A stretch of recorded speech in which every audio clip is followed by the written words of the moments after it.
आजकल MQ-9 ripper drone जिसकी खूब चर्चा हो रही है और भारत भी इसे खरीदने के लिए तैयार है। तो आइए MQ-9 रिपर ड्रोन के बारे में कुछ चर्चा करते हैं। जैसा कि हम जानते हैं कि रूस और अमेरिका के बीच हमेशा से तनातनी बनी रहती है। इसी बीच बीते दिनों रूसी लड़ाकू विमान Su-27 द्वारा अमेरिका के MQ-9 रिपर ड्रोन को काला सागर में टक्कर मारकर गिराने की रिपोर्ट के बाद दोनों देशों के रिश्तों में और दरार आ गई है। हालांकि अमेरिका के आरोपों को रूस ने सिरे से नकारा है और कहा है कि उसने कोई ड्रोन नहीं गिराया है। रूस ने कहा है कि यह ड्रोन खुद अपनी कमियों के कारण क्रैश हुआ है। MQ-9 रिपर ड्रोन की खासियत क्या है? तो MQ-9 रिपर ड्रोन एक मानव रहित विमान यानी ड्रोन है जिसकी सबसे बड़ी खासियत यह है कि यह 35 घंटे से अधिक समय तक 50,000 फीट की ऊंचाई पर उड़ान भर सकता है। MQ-9 रिपर ड्रोन की दूसरी सबसे बड़ी खासियत यह है कि हवा से ज़मीन पर मार करने वाली मिसाइल जैसे हथियारों से भी लैस किया जा सकता है। यह ऊंचाई वाले इलाकों में तैनात होकर ज़मीन के साथ समुद्री लक्ष्य को निशाना बना सकता है।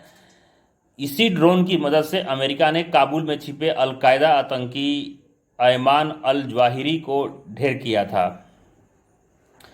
MQ-9 रिपर ड्रोन सॉलिड कैमरों, सेंसर और रडार के साथ घंटों हवा में रहकर खुफिया जानकारी एकत्र कर सकता है। इसमें 66 फुट का विंग स्पैन और हनी वेल इंजन है जो 3,900 पाउंड ईंधन ले जा सकता है और 240 समुद्री मील की गति से यात्रा कर सकता है।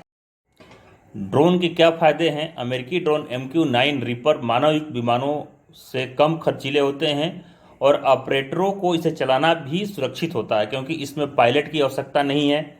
दूसरे विमानों के विपरीत ड्रोन कई घंटों तक हवा में रहकर खुफिया जानकारी एकत्र कर सकते हैं। जनरल एटॉमिक्स के अनुसार इस ड्रोन को संचालित करने के लिए केवल $3,500 प्रति घंटे की लागत आती है।